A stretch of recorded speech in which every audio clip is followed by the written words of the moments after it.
आज के किस स्टडीज के इस लेक्चर में बात होगी सुप्रीम कोर्ट के द्वारा जारी किए नए दिशा निर्देशों की। दरअसल सुप्रीम कोर्ट ने एक बार फिर से नए दिशा निर्देश जारी कर दिए, वो भी पूरे भारत के न्यायालय को भेज दिए हैं।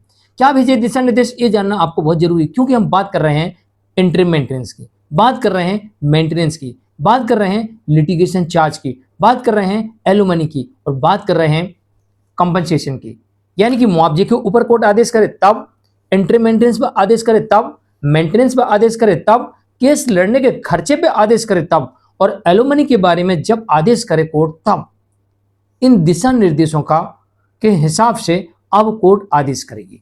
सुप्रीम कोर्ट ने कह दिया है कि जो हमने दिशा निर्देश भेजे हुए हैं इनको देखकर ही अब आपको आदेश करना। और जो सुप्रीम कोर्ट ने दिशा निर्देश सभी ट्रायल कोर्ट को, हाई कोर्ट को भेजे हुए हैं, ये वास्तविकता में पति के लिए सबसे बड़ी राहत प्रदान करते हैं। लेकिन पति को इसका फायदा तभी मिलेगा जब पति सही तरीके से कोर्ट में अपना पक्ष रखेगा। तो चलिए आज के इस स्टडीज के इस लेक्चर में बात करेंगे कि सुप्रीम कोर्ट के द्वारा जारी की गई नए दिशा निर्देशों का आप फायदा उठाना चाहते हैं तो आपको अपना पक्ष कोर्ट में कैसे रखना होगा, ताकि इस दिशा निर्देशों का, इस गाइडलाइंस का पूरी तरीके से आप फायदा उठा सकें।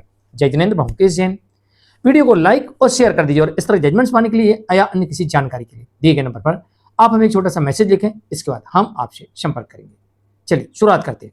नंबर 1, सुप्रीम कोर्ट ने अपने दिशा निर्देशों में यह कहा है कि आदेश करते समय किसी भी प्रकार के मेंटेनेंस का, यानी जहां पर पैसे का आदेश करना है कोर्ट को, वहां पर सबसे पहले कोर्ट को यह देखना होगा कि दोनों पक्षों की आमदनी क्या है और दोनों पक्षों के खर्चे क्या हैं।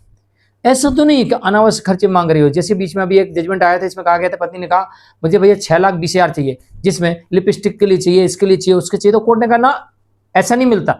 अगर इतना आपको 6 लाख रुपए महीने चाहिए, आप खुद कमा लो, खुद खर्च करो। तो अब कोर्ट सबसे पहले पत्नी के खर्चे भी देखेगी। अगर पत्नी अनावश्यक रूप से खर्चे मांगती है तो पति उसका विरोध कर सकता है, कोर्ट को बता सकता है कि इस खर्चे की आवश्यकता नहीं है, जानबूझकर ज्यादा मेंटेनेंस लेने के लिए इसने इस खर्चे को बताया है। दूसरी तरफ कोर्ट इसमें यह भी कहा गया है कि इनकम, तो दोनों पक्षों की इनकम, तो पति को अपने खर्चे भी दिखाना है, पत्नी को भी अपने खर्चे दिखाना है, पति को भी अपनी इनकम दिखानी है, पत्नी को भी अपनी इनकम दिखानी है अगर है तो। और कोर्ट ने आगे ये भी कहा इसमें कि दोनों से शपथ पत्र ले लिया जाए। अब इसके मायने ये निकलते हैं कि अगर पत्नी शपथ पत्र देने से इनकार करे, ना देवे, तो ऐसी स्थिति में कोर्ट ऐसी पत्नी के मेंटेनेंस के केस को डिसमिस भी कर सकता है। क्योंकि सुप्रीम कोर्ट कह रही कि दोनों से शपथ पत्र लिया जाए। और शपथ पत्र क्यों नहीं दे रही? उसे ऐसा लगता है कि मैं झूठ बोलकर शपथ पत्र दूंगी, झूठी शपथ पत्र दूंगी तो मैं फंस जाऊंगी, इससे अच्छा मैं शपथ पत्र ही नहीं देती हूं। तो फिर कोर्ट के पास में अधिकार है कि ऐसी पत्नी का मेंटेनेंस का केस कोर्ट डिसमिस कर सकती है। आप कोर्ट से निवेदन कर लीजिए अगर आपकी पत्नी ने अभी तक एफिडेविट नहीं दिया तो, क्योंकि वो कुछ छुपाना होगा तभी तो नहीं दे रही। साफ बात है ना, कुछ छुपाना होगा तभी तो नहीं दे रही। तो आप कोर्ट को बता सकते हैं कि साहब अपनी इनकम छुपा रही है, अपनी संपत्ति छुपा रही है, इस कारण शपथ पत्र नहीं दे रही है, तो इसके पास में आय के साधन है, आप इसका केस डिसमिस कर दीजिए। कोर्ट डिसमिस कर सकती है। दूसरी तरफ अगर एफिडेविट में गलत जानकारी दी गई है, सबूत झूठे दिए गए हैं, तो आप तत्काल इनके विरुद्ध कार्रवाई कर सकते हैं और आपराधिक मामला दर्ज हो सकता है। इसलिए सुप्रीम कोर्ट ने कहा कि दोनों पक्षों से एफिडेविट ले लीजिए, खर्चा और कमाई की जानकारी ले लीजिए। आपको ही देना है खर्चे की जानकारी और कमाई की जानकारी। और अगर इसमें किसी ने घपला किया तो फिर इनके विरुद्ध हो जाएगी बड़ी कार्रवाई। तो कोर्ट देखेगी सबसे पहले आपके एफिडेविट को, साथ में देखेगी आपके खर्चों की लिस्ट को, और साथ में देखेगी आपकी इनकम को, और फिर उसके बाद आदेश करेगी। तो आप आज से याद रखिएगा, आपको इस सुप्रीम कोर्ट की इस नई गाइडलाइंस का फायदा उठाना है तो अपनी तरफ से एफिडेविट कंप्लीट, खर्चे की लिस्ट, एक एक पैसे के खर्चे की लिस्ट और लायबिलिटी साथ में, और साथ ही एसेट्स और एक्सपेंसेस की लिस्ट के साथ साथ इनकम की लिस्ट भी देनी है। आपकी जो भी इनकम है, किसी भी सोर्स से इनकम आ रही है, वो सारी की सारी दिखानी है।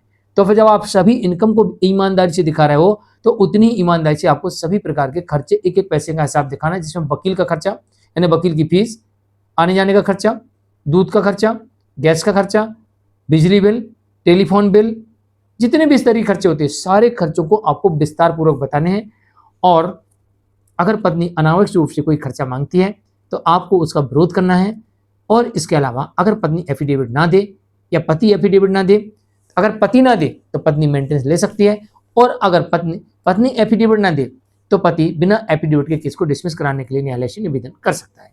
और तर्क यही रहेगा कि पत्नी के पास में एसेट है या इनकम है, इसको छुपाने की वजह से कि हम कहीं पकड़े ना जाएं, और पकड़े गए तो कहीं सजा ना हो जाए, इस डर की वजह से वो एफिडेविट नहीं दे रही है। ये आप यहाँ पर ग्राउंड ले सकते हैं और इस ग्राउंड पर पत्नी के मेंटेनेंस के केस को डिसमिस करवा सकते हैं। मैं हूं मुकेश जैन। वीडियो को लाइक और शेयर कर दीजिए। नमस्कार।